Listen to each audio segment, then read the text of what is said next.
herself as small countries specialise, like Sweden providing routes and storage, or do it all? What's NATO's role in this burden sharing and national risk? So Ben, do you want to add your question in?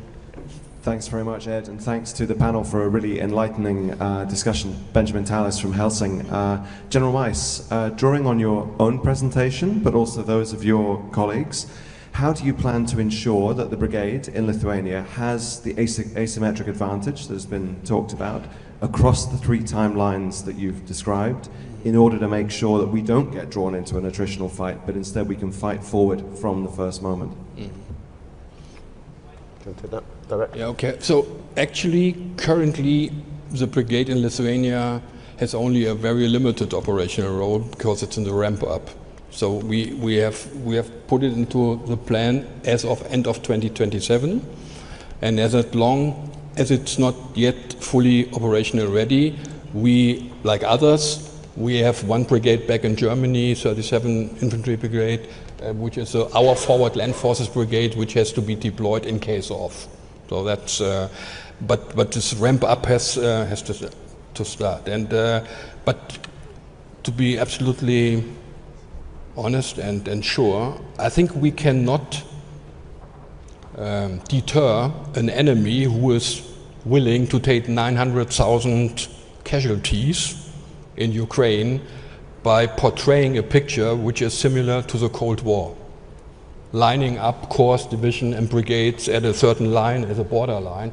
So I think what we have to portray is that we as NATO have understood what is the new dimension of war, what are the, how shall I say, technological trends which we have to implement.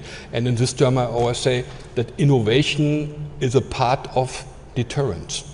So we have to modernize, because otherwise our deterrence effect will be limited. And that's a point which we have in very close view for the brigade in Lithuania. But to be honest, once again, what I don't want to do is experimenting in Lithuania. The air experiments are done back in Germany, 21 Brigade, and when we are sure it works, then we will deploy it to Lithuania. So I don't want to experiment in the face of the enemy. When I field it, I will be sure it works. So that's a little bit and that's whatever we do now with the Recce Strike Complex and all this stuff, and loitering ammunition, testing back in Germany, and then deploy it. General Johnny, would you like to start on the specialisation question? But I'd also like General Mike and General Afonso come in, because although it says the smaller nations, I also think specialisation is something that the larger NATO nations also have to deal with. Yeah, General. Yeah, absolutely.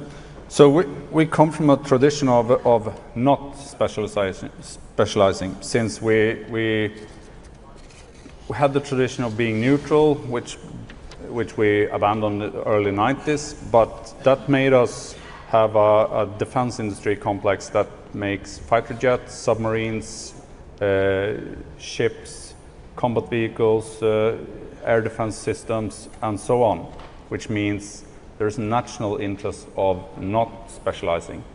So that has to be taken in account.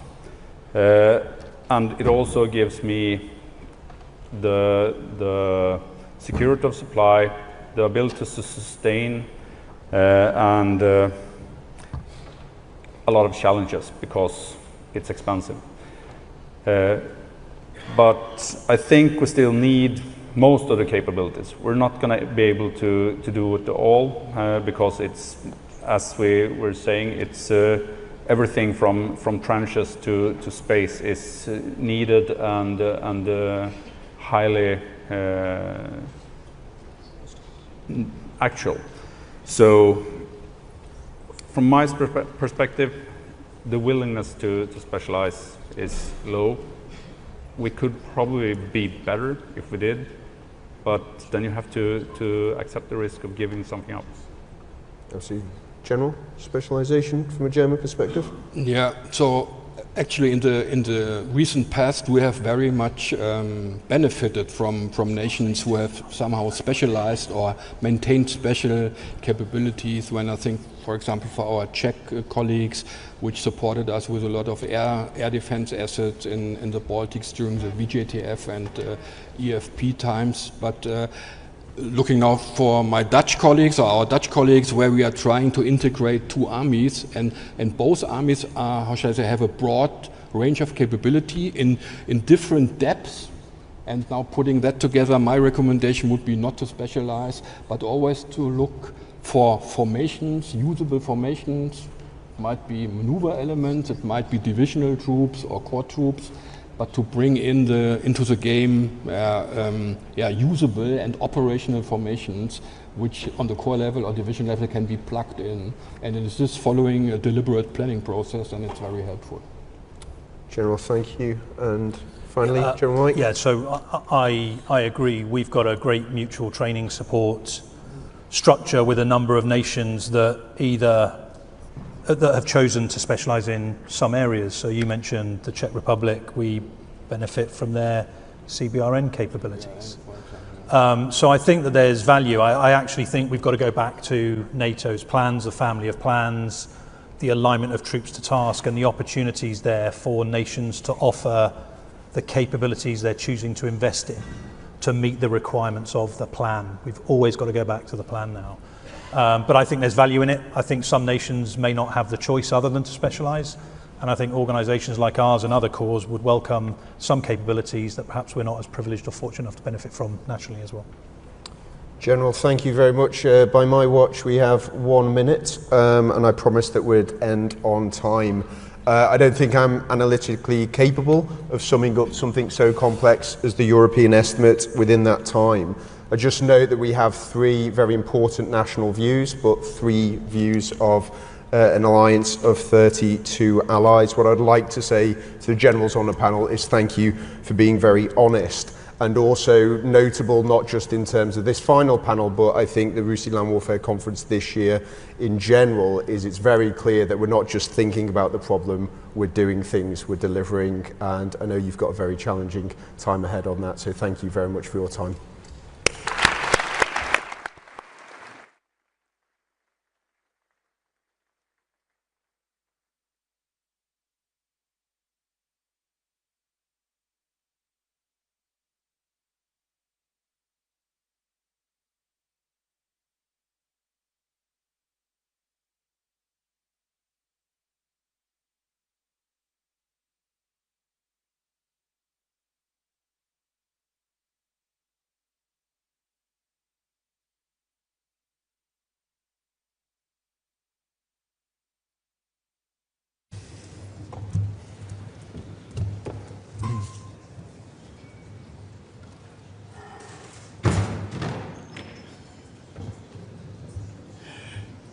Welcome to this final session of Land Warfare Conference, and can I begin by thanking CDS not only for attending our conference at this very busy time, but for his consistent support for RUSI over his entire tenure.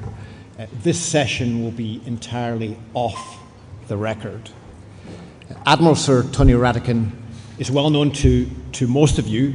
After a distinguished career in the Royal Navy, laterally as First Sea Lord, he became Chief of Defence Staff in 2021. And I think it's fair to say that it must be one of the most eventful tenures of any holder of that post for quite a significant number of years. 4 Prime Ministers, 2 American presidents, and 2 major regional conflicts now raging on a scale which the world has rarely seen in decades.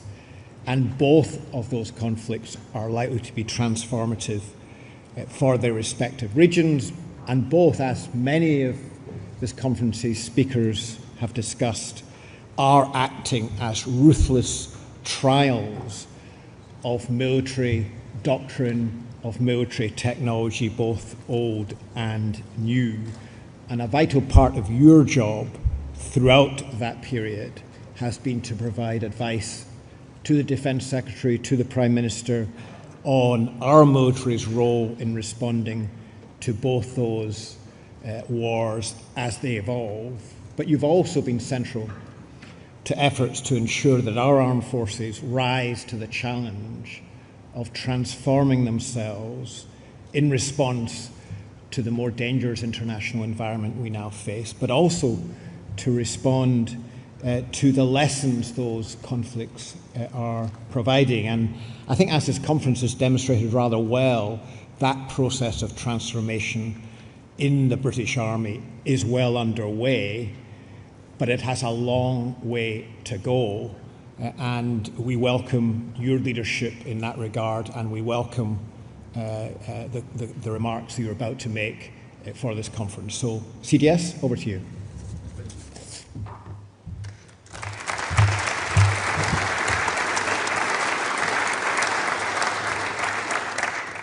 So thank you, Malcolm, and good afternoon, everybody.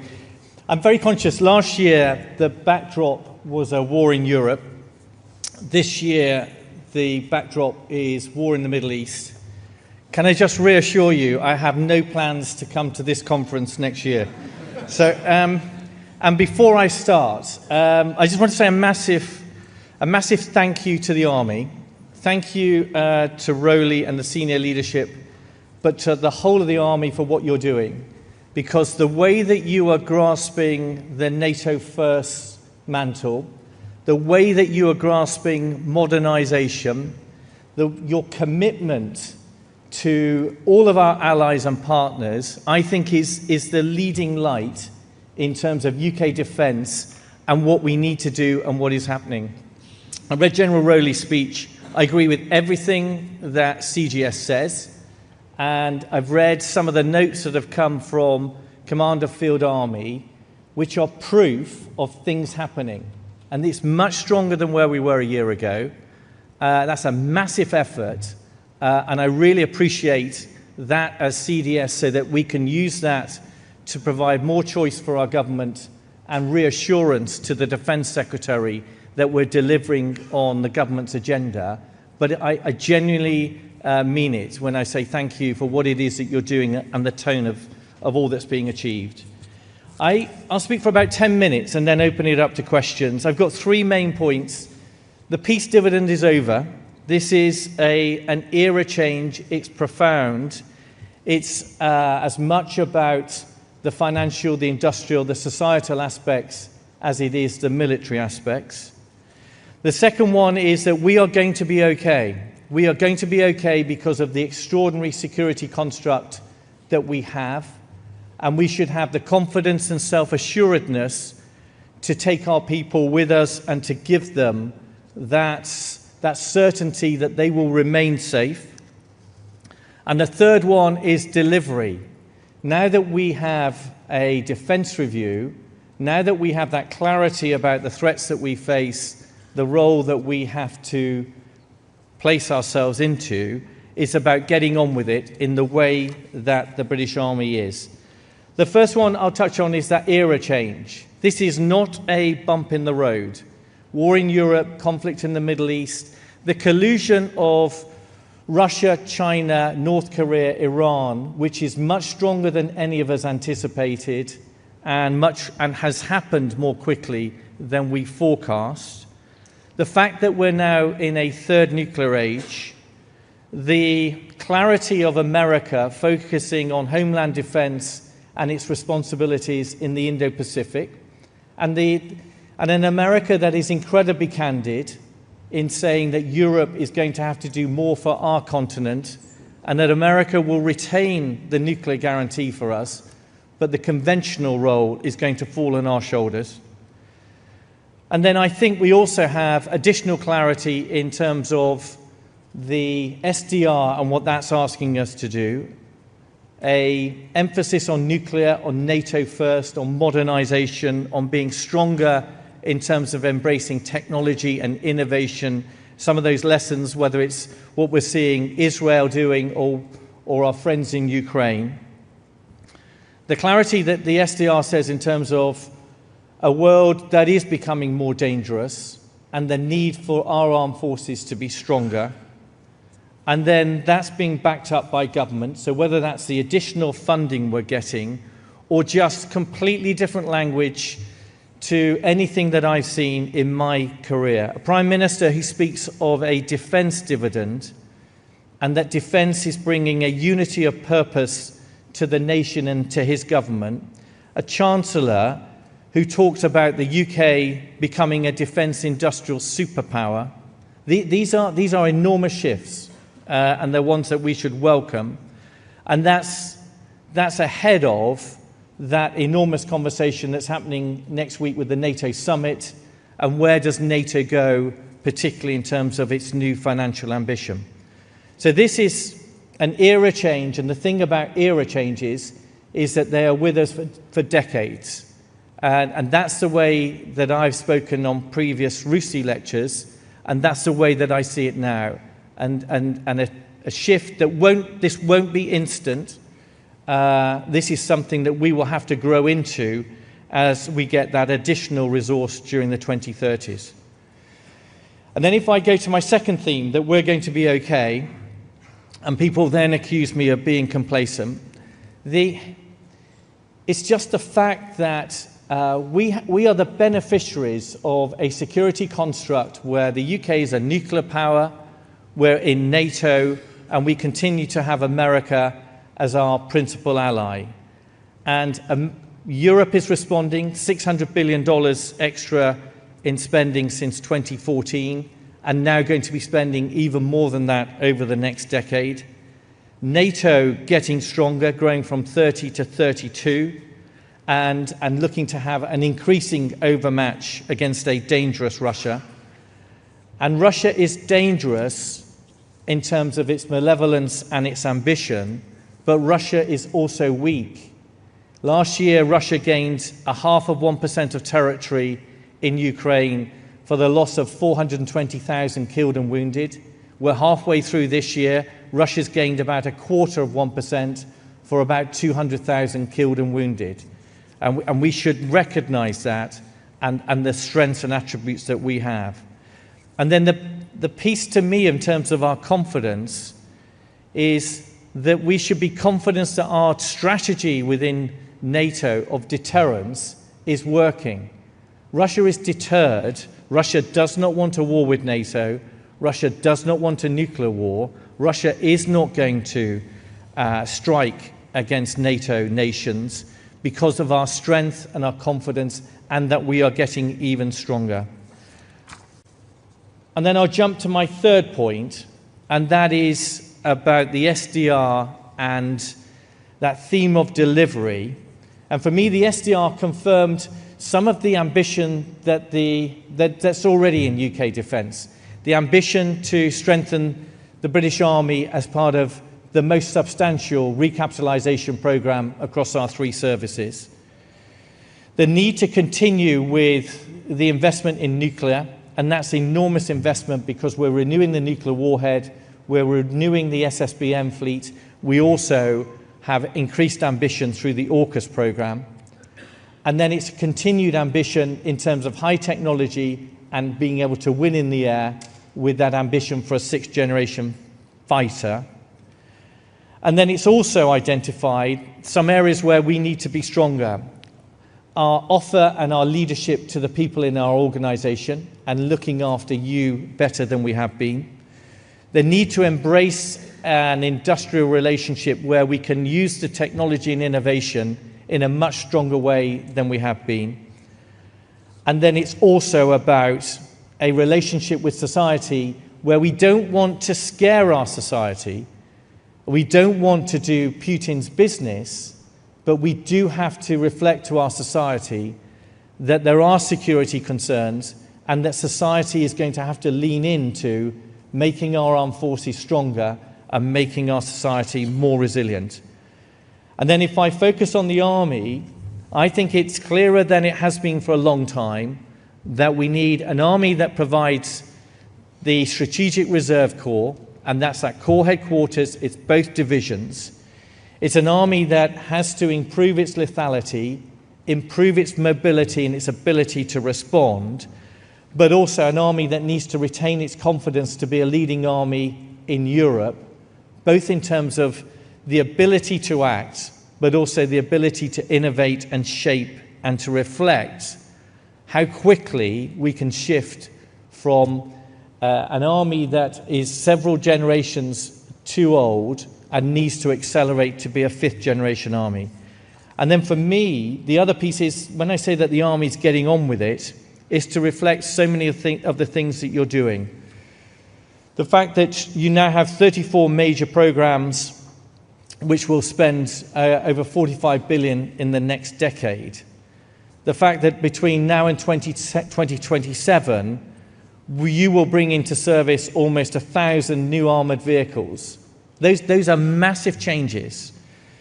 The Project Asgard and leading the way on that. 3,000 drones, 900 simulators delivered to units by August, and the ambition to double that in the next couple of years. And then some of the other sort of the standard army equipment sets that are now starting to be provided to the army, which I acknowledge we have been too slow in providing, and we need to continue that momentum and strengthen it over time. And that's really, because I want to leave time for questions, that's all I wanted to say in terms of prepared remarks. I thought I was going to be speaking from Paris, so I just had some bullets. But my main point is that one of saying thank you for what it is that you're doing, and that you're leading the way in terms of that drive to innovate and to modernize, and to maintain that confidence and to push the boundaries even further and more strongly. And then to recognize this is an era change, the peace dividend is over. We should be confident that we're going to be okay and we can respond to the threats and challenges out there. And that third one is we now deliver and get on with it. Thank you very much.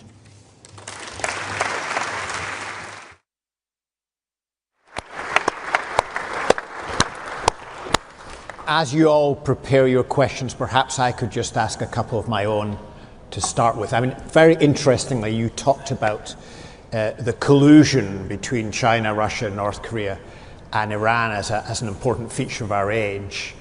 But it's quite striking, isn't it, over the last few days, how little Russia appears to be supporting Iran. They appear, at least to be leaving Iran out to dry. Is that a misperception, or how would you read that relationship? No, so I think that's entirely true. And again, back to that theme of just acknowledging that Russia it's adjusted its economy to a wartime economy. It's making all those demands on its society. But yeah, the other aspects, the geopolitical shifts of the catastrophe for Russia of having gone into Ukraine and what it's provoked in Europe. I think the other big event was Syria and the pressure that Russia is under to try and maintain that toehold in the Mediterranean. Most of us have only ever known a Russia that tends to be in the Mediterranean, and it's struggling to stay there. And the disappointment of Assad and others when Russia let them down. And then you're seeing it again with Iran. So if you go back to last year, there was a fanfare of a deal between Russia and Iran. You now see Iran saying, can we draw on that deal? And Russia saying, absolutely no way, because Russia's under its own pressure. But Russia doesn't want to get entangled in that way in the Middle East. We've got to be clear and focused on seeing Russia for what it is, dangerous, but it's not something that we should be fearful about, and we need to manage the danger of Russia by getting stronger, but not doing Putin's work for him and making our own population afraid. Very good. So, and more of an operational question. In the last days, in this exchange between Iran and Israel, this has been a war of the air. But history suggests, to get to a conclusion, ground forces in the end have to engage, or not. Yeah, no. So I don't know about. So I've referred on other speeches to what Israel did last October. So on a single evening, effectively on one sortie of fifth generation aircraft, less than 100 munitions, and it took down, it principally took down Iran's major air defenses. It set up the ability for the operations that we've seen in the last week or so. I'm wary of, it's all about air power, it's all about, everything behind the use of that air power does speak to what we would call an integrated force and a multi-domain approach. You then have those operators on the ground that were also contributing to some of the assassination operations or taking out their sort of exquisite IAD systems. Yeah. I think that's, it's always going to be that way. It's always going to be a blend. I think the job of us as senior military professionals is normally being able to give our politicians choice. And to give politicians choice, you need to open up the whole panoply.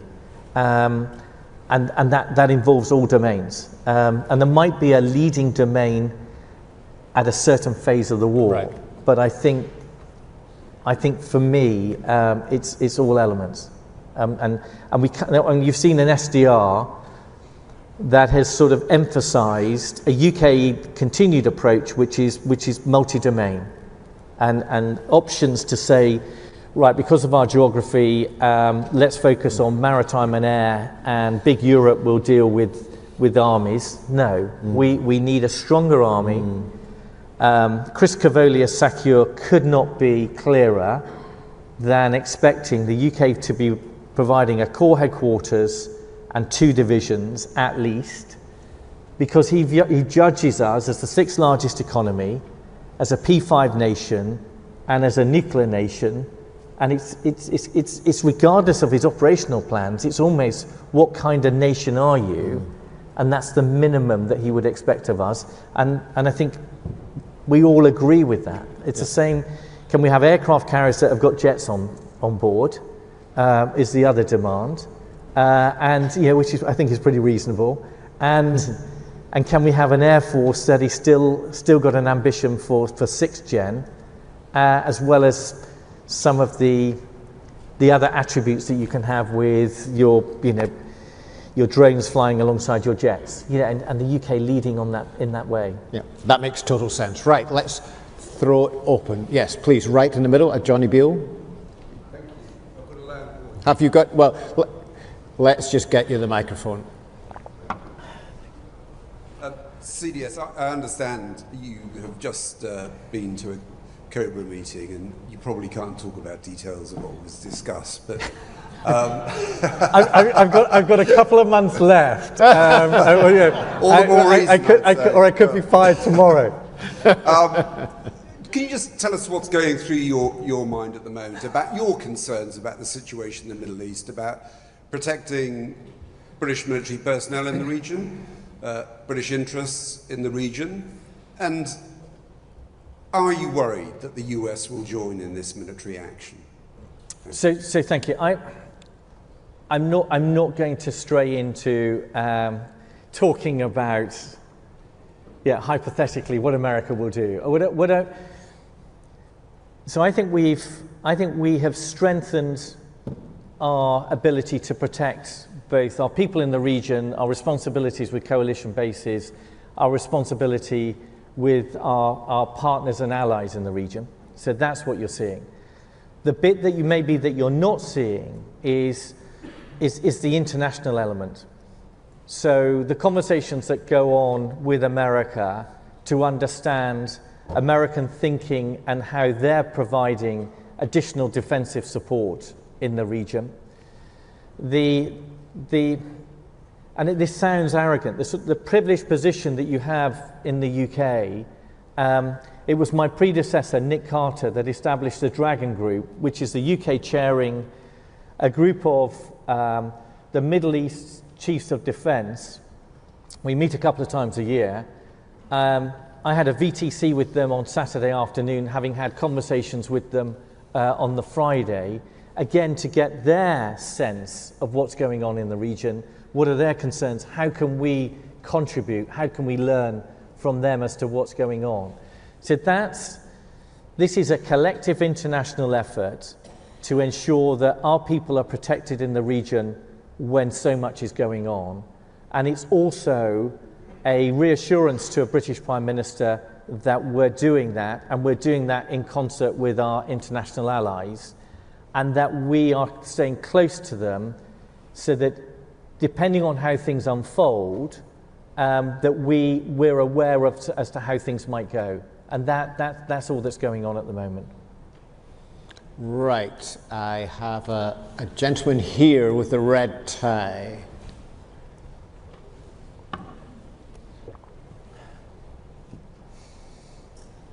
One last one. Hello, Luc Marchand, no particular affiliation.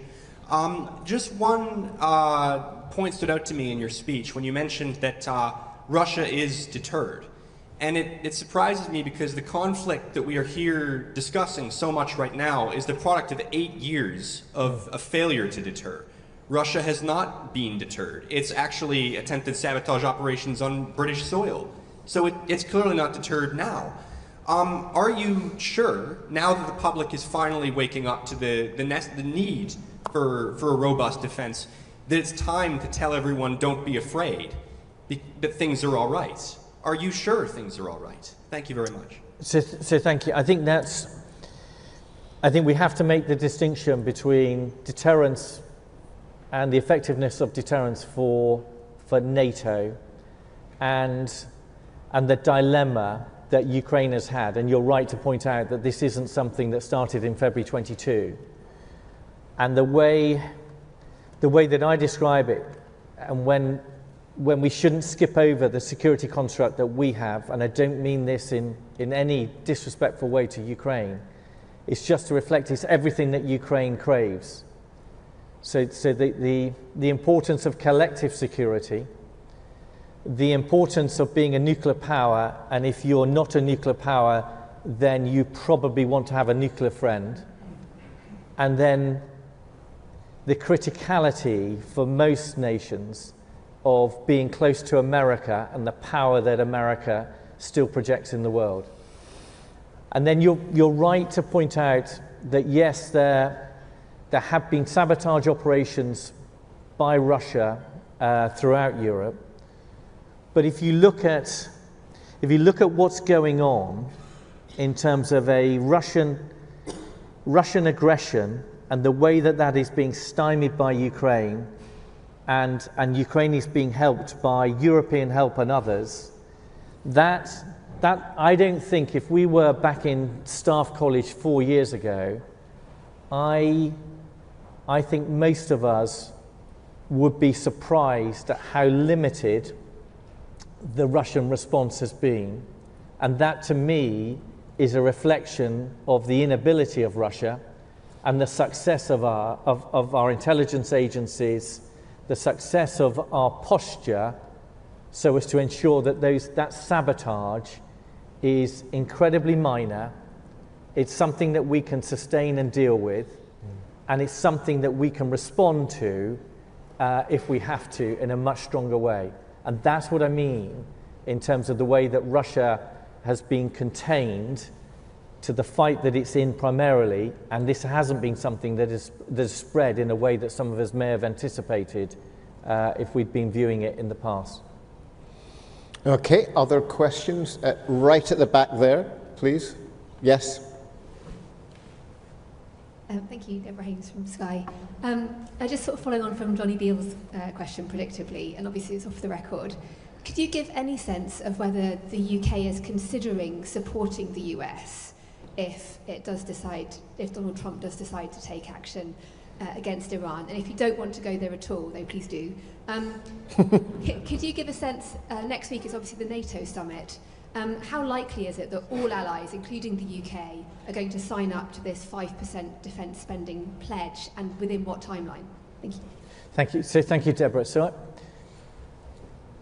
the way it feels to me, and what I think will be consistent all the way through this, is predominantly the support that the UK is providing to that force protection for our people that are out in the region, the responsibility that we have to our coalition partners and the bases and the interests that we've all got in the region, and that support to especially our partners and allies that we've got in the region, again, to reassure them that in this war that's unfolding, that the UK is there and it's doing the best thing possible to protect them and their interests and to try to soften any of the impact on what is a conflict at the moment, and depending on how that might unfold.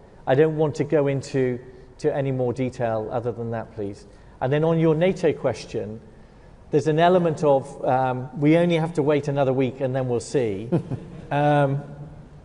But the mood music is an expectation that NATO is going to make again a huge leap and have 5% at its core and 3.5% of that being on defence and security. That will have to. I don't want to get ahead of leaders and their decisions next week, but if you link that to my comments about an era change, that is huge in terms of what is happening and how we're responding to these geopolitical challenges.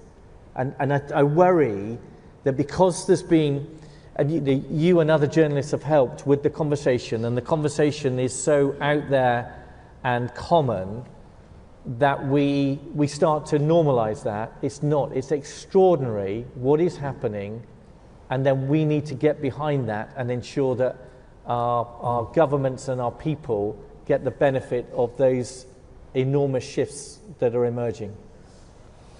I think we have now run out of time, I'm afraid, but thank you so much for those really enlightening responses to the various questions we've had. And just to finish us off, I'm going to ask CGS to make some final remarks. Thank you. Thank you very much indeed. And I'm conscious that I stand between you and London's fabled, brilliant transport system. So you really got something to look forward to when you step out the door. So let me conclude by thanking all of you who have made the conference over the last few days such a success. I don't think Jack Watling needs any more praise from us, but I'll give it to you anyway, as well as to the team at RUSI, and importantly those staff here at Church House, as well as to the innovators who have joined us, as well as the sponsors who have made this possible, and to our own Army Comms and Engagement team who have facilitated. To the 17 Army Chiefs who have been here and the 54 countries represented, thank you so much for coming. It makes such a difference and it means a lot to us. So I won't try and summarise what we covered over the last 2 days, but there were three, and it's always three, isn't it? This is the sort of sentiment that has generally, we have felt, has landed and resonated most as a consequence of this conference. So really, first to Chris Donohue's point from this morning, it's really simple. We know the problem. We know our part in NATO's plans. They've been explicit. We know what needs to be done and what we need to build. From a position of strength, we are going to get stronger for the reasons that you say, CDS. We just need now to get on with it. And your point is, Chris, this has got to be real within 24 months. That's not to say it's over in 20 more months, but unless something is materially different, then we won't have got ourselves into that stronger position. So I think hopefully that's exactly what we are getting on with, and we want to help and share what we're doing if it's of relevance. The second, of course, is that no matter what the tech inflections are of the day, and we've had wonderful conversations about drones here, additive, are they here to stay, is there something?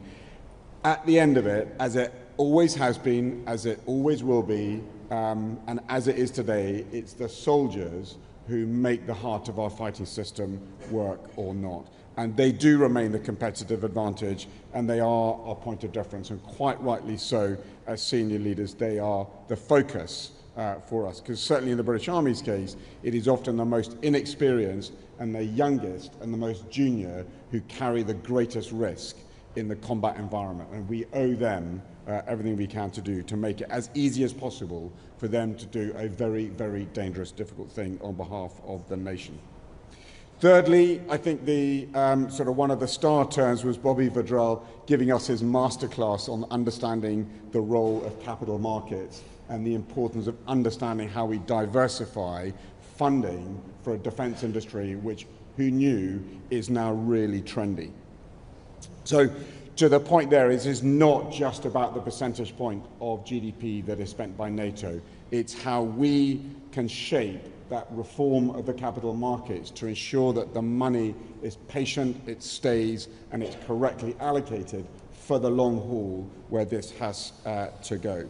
And also the importance and the role we've got is to make it as easy as possible for our defence sectors to grow in a safe way. And so on and so forth. So thank you. Those are the three key points that have sort of resonated most from the feedback. So let me finish very quickly with trailing two events, if I may. The first, Chris didn't say it, but he's asked me to do it, is just to remind you the next super cool gathering of this trendy organisation of ours is the Conference of European Armies, which takes place 14th to 15th of July, and more importantly is the Land Euro event that follows, which is really bringing the very best of industry, as well as finance, as well as practitioners to bear. And that's where you want to show, for the benefit of everybody else, what all the core commanders have seen, which is this visualization of what we have got to be able to do in the context of European defence and security.